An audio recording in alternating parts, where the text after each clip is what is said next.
I am back on page 13 for another term. And this one is Pythagorean theorem. This one is capitalized. Pythagorean is a proper adjective, excuse me, named for Pythagoras, who lived a long time ago. And theorem is the noun. You sometimes hear it called the Pythagorean relationship, the Pythagorean formula, but Pythagorean theorem is what I have always called it.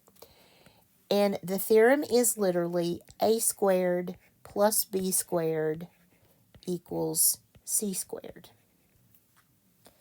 And here's the definition. It is a formula, an equation, you could say. It has an equal sign, that relates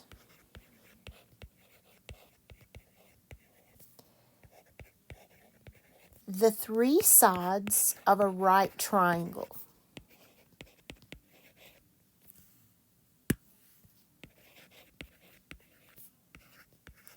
Has to be a right triangle. If you don't have a right triangle, this will not work. So what is a right triangle? A right triangle is one that has exactly one 90-degree angle.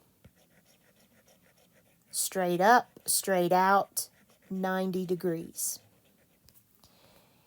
And once you get that formation, you're going to have two acute angles here. You have a yellow side of this thing. I'm going to call it a yellow side. Draw that in there. That is called the hypotenuse. It is across from the right angle. And then these two sides are called legs.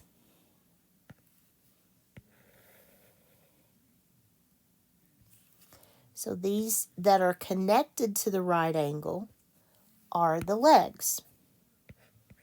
This is a leg, and this is a leg. And this is a right triangle. Hypotenuse is always side C. The legs are interchangeable. I usually call this one leg B because I think of base, but you can absolutely substitute those. You could do it this way. This can be B and this can be A. It doesn't matter as long as they're connected to that right angle. And the theorem says that if you take the square of A and you add it to the square of B, you will always get the square of C. And that is the formula that relates the three sides of a right triangle.